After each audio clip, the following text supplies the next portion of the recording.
Hey, today I want to talk about a topic that I think will be very interesting for us all to kind of discover more about. Perhaps you ever heard of digital footprinting? This is basically a digital trail of your actions you do online. You have passive and active. Passive is more or less people following your data entries off you not really aware of it, more like Google.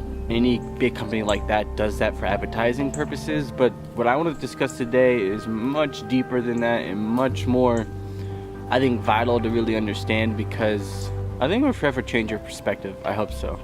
Now, I'm not too aware of anyone else having this theory, but I'm pretty sure I'm the first. So with that being said, I'm really honored to be able to share this. I'm going to call it digital imprint theory. Now, what does that mean? Basically, the younger generation this really applies to, like I'm saying, this applies hugely. The older generation, not so much, based off you weren't really conditioned to be this way. Now, what do I mean? Today you have kids that are 3 years old, 4 years old on up, and sometimes even younger, touching a digital device. Now, this is imprinting on them itself. They're being basically conditioned, programmed, taught, whatever you want to call it, to think in a certain way, and hopefully by all means you as the parent are helping these choices be made, but either way it's being done. Now, as time develops on though, and they get more able to think for themselves and do what they want, now you have this side of people that start sharing. They start sharing, start consuming, and what people don't realize, on a sharing side, you're imprinting a part of your whole entire brain onto the web, onto your computer. Any digital side of things, you're literally putting a part of your whole entire personality on there. For me, if you would backtrack all of my videos ever posted, all of my writing, I can guarantee you have a huge part of my brain, my memories stored on there. I'm imprinting it. That's why I call it digital imprinting theory, because we are legitimately uploading ourselves on the web all the time. Now, I don't want to get crazy critical here, not in this discussion, but the stuff we post, is it true, is it false?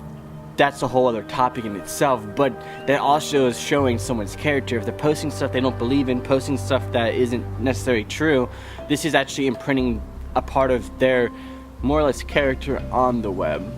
Now, a lot of people, I don't think, really think of things in this aspect, but as time goes on and you see the digital side of the world change, this theory I'm talking about is going to be very vital in your everyday life. I mean, since the smartphones came out, to just a phone in general, the calculator kind of went out the window. Why would you need to carry a calculator when your phone has it? More or less, you put a digital side of your brain to work. Before a calculator was even accessible, people just had working memory of things that they needed to count up, but then the phone came in, so they uploaded part of their more or less responsibility onto a hard drive. Computers in general were designed to kind of like mimic a human, but do it better. Now, some people might disagree with that, but if you do a lot of research, a lot of the whole purpose of computers in general were to do stuff that humans could do, but eventually do better than us. And we're kind of at that stage, and let me, I guess, step into that for 2 seconds. We're at this stage, and we've been this way for a long time. There are very, very, very smart people that operate and program devices, make computers, phones. They're very smart, but the percentage is probably like 1% to 2%. The rest of us are very naive, unknowledgeable about it, dumb, and we just rely on someone being smart for us, and then eventually we just don't even think about that. We just say, oh, my phone is smart, forgetting, well, someone very smart made that smart. Someone programmed that and made that smart. Then we're getting into the point of AIs, which is a whole other topic in itself.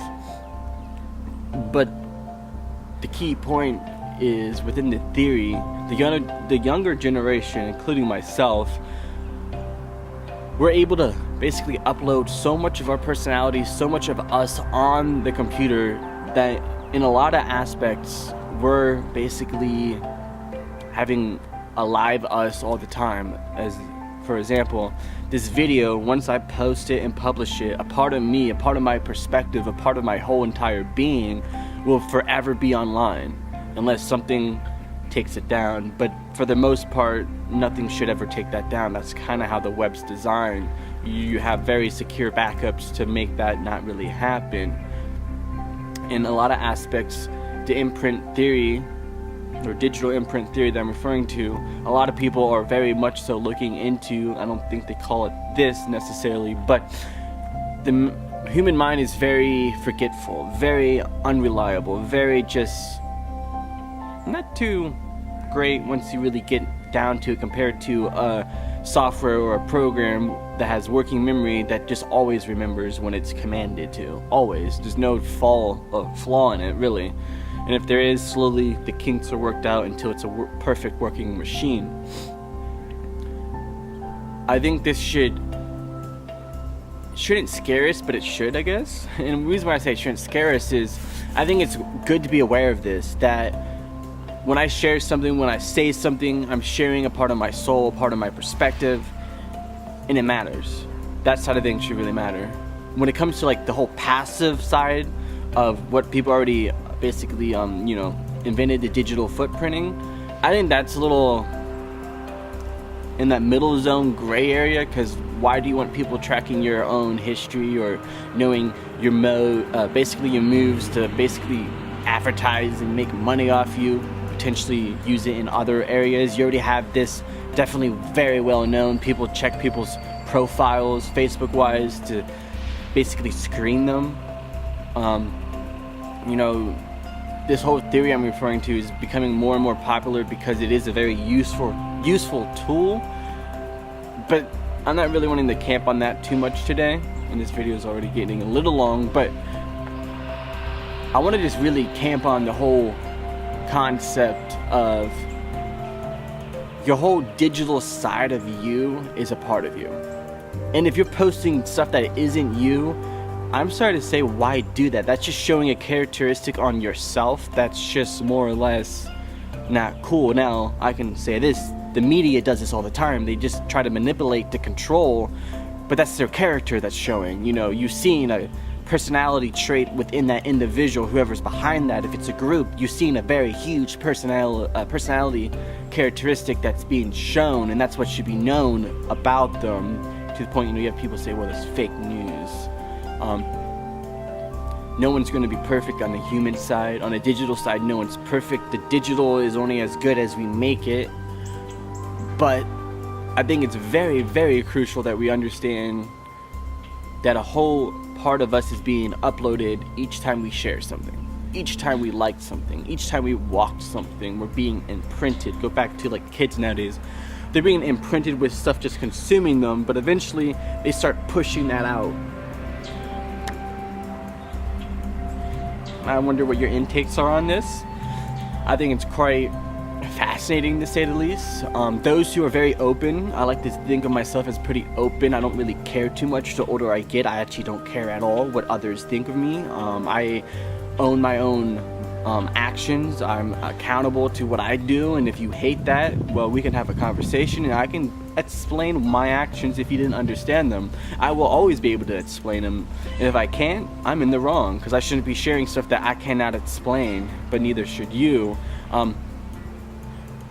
The digital side of the future is largely huge. It's going to be so big that a lot of us, I think, if we don't really actually start learning both sides of things, and what I mean by both sides is learning it hardcore, like paperback knowledge, as in if I don't have my phone on me, I'm not completely screwed, because, well, I got the knowledge in my mind. But a lot of us, we just don't rely on that. We rely on, well, what does my phone tell me? Huh, nice.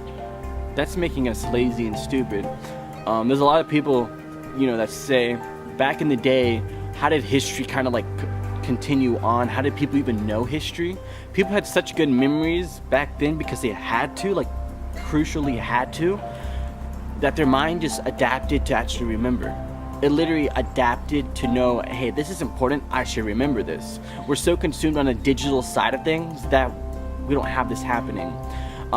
Studies done in 2007 and even 2016 say we're consuming 34 to 35 gigabytes of data on average. In my books, some people, like on your day off when you're not working, I'm believing you're consuming more like 60 some. That's my belief. I haven't done the statistics or the research or the studies on it. I don't really have the access to do that. But on average, 34 to 35 gigabytes of data consumed every single day, every single individual. That is crazy. Back in the days, that would never happen. You didn't have the possibility to do that unless you would literally be reading a book all day long. So the digital side of life is very useful, very powerful, but also very crippling if we don't actually start using it wisely. A lot of us, we're imprinting, or we're putting a part of ourselves on the web that takes someone like me. I study, human characteristics and psychology a lot. I see deeper truths to every single thing someone's posting, to the point even myself, I post something after I'm more out of the moment. I reflect back and I'm like, oh, I see deeper truths to why I did that. In the moment I knew a lot of why I did that, but now that I reflect back, have a different perspective, a different time lapse to look at it, I see even deeper truths to, well, I did that because of blah, blah, blah. Or, that was very interesting, I didn't realize I was doing that in that particular moment. And we have all these little traits happening, and the thing that you have to really understand is you have other people like me that study psychologists, that are psychologists, that have PhDs studying stuff just like this, so then they can predict all sorts of stuff. The future is all based off profiling, and you might hear this as conspiracy theories, as that's the case, but it's such the case. Every single job application I have to fill out, I have to literally take a personality test. They don't really say that, but they're basically doing that. They have to do that so then they don't get crazy people working for them. That's smart, that's responsible, I do understand that. But with so much statistics showing people are greedy, prideful, and power high, this is where it gets dangerous, and this is where I can no longer support anyone who stands in those particular areas. If I want to control anyone, I'm going to say this: I will control the knowledge I point out, so then you can learn. I don't want to control you. You are your own person. Only God can control you and judge you, and you can only control yourself. And someone else controlling you, well, that's not really cool. It never should be, but believe it or not, there's a lot of people who want to do that, because they know power has control, and power ultimately, well, usually falls into greed, money, and selfish desires, and I cannot support that. I will never support that. Summarizing this though, with digital imprint theory, the younger generation shares without thinking. The older generation, including my age, I see it all the time. If you study past people in my generation, they used to share a lot more. Don't get me wrong, people still do share, but they share on a more dark side of the web, if you will, on Snapchat, stuff that's more personal, stuff that isn't as trackable, that really isn't so public. But people do still share. They're sharing constantly. I don't really care what anyone sees that I do. I'm a very open book. I'm proud of that in the aspect. If I can never be afraid or ashamed of anything I do, I think that's pretty cool. That's pretty awesome to be able to say that. And the times I do make mistakes, I openly say, hey, I made a mistake here. And if I don't publicly do that, potentially that means I'm not aware of it. Or maybe it wasn't directed at everyone. Maybe it was directed for someone else, and I took the time to take a private message and send them that. There's all sorts of things where we're digitally imprinting ourselves all the time. And the thing that people really must understand is, even on Snapchat, your personal iMessages to text messages, you might hit erase, but that's never erased. Now, if you really know computer languages and programming, you can go deep down and erase it, but some of the times that's not really too easy to do. Sometimes it is literally impossible to do. You might think, oh, well, it's deleted, but in someone else's potential ownership, they can access it. For example, Facebook, Snapchat, etc. Anything you post on there, yeah, it's confidential, but it's also accessible if ever needed. They might not say that, but it definitely is. It's not too hard to actually be aware of that once you start just understanding how things work. Again, you shouldn't use this to be afraid. It should actually put you on a higher level of responsibility and accountability for every action you do. But the key part that fascinates me, absolutely fascinates me, as I'm sure it fascinates a lot of other people, but particularly me because I love psychology and stuff, is how each post you share, even though it might just be not even 1% of you, not even, a 0.5% of you, it is a part of you that if you start, seeing, oh, that person shared this, like this, said this, boom, boom, boom, you're creating a profile of who you are. A profile that I don't have to be in person to understand who you are. I know. Why? Because you're sharing stuff. And again, if you're sharing stuff that you don't believe in, that isn't you, that's fake you, well, that's a whole other conversation, but it is still you. It's a character flaw, I'll call it, in my books, because I like honesty and realness, but that's just me. You could be whoever you want to be, by all means, and I love that. That's the beauty of being a human.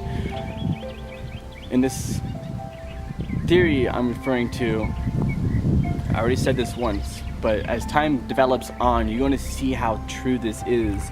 You already have people trying to mimic the mind on a programming side. How can we literally basically detect memories so then we can write them onto a computer, digital side of things, so then eventually your conscious self can be uploaded to a whole other person or being, more or less a robot, in the aspect all our bodies will grow old and die, but the digital side of technology on a scientific side that people are really researching and have been for a very long time, believe it or not, is to eventually upload all your thoughts onto another being or robot, to the point having other stuff downloaded into your mind. You might think that's cool, but in my books that's taking science and technology way too far, putting it into a God spectrum that isn't cool. But at the same time, I mean, I'm very fascinated by it, I won't lie, because it's very awesome that there are like-minded people out there that see the potential and see the deeper truths behind everything going on, and that's why I'm sharing this video. Once you realize everything you do always has counteractions, everything you do always has deeper truths to it, it makes you more aware of your own actions, it makes you more responsible. And if it doesn't, I hope this video might make that true. And again, I really want to lean on this. The younger generation, they maybe never even watch this until years later, but I already know they're just going to share because they've been conditioned to.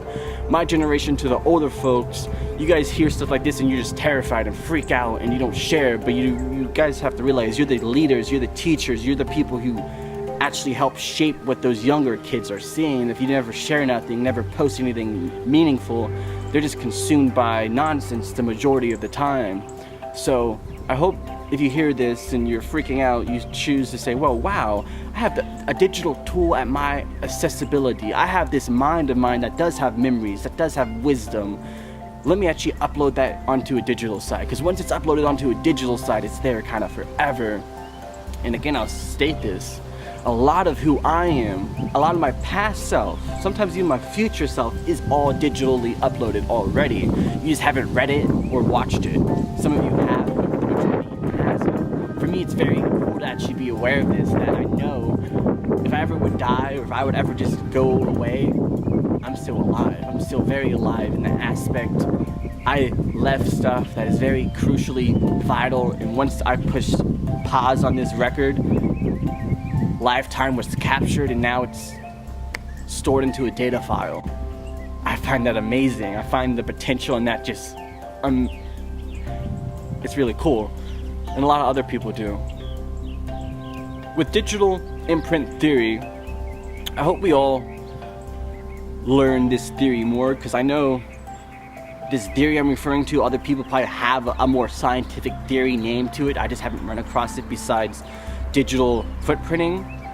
It's really similar, but my theory takes it to a whole other level. It's more shaped, more structuralized, has more deeper truths to it.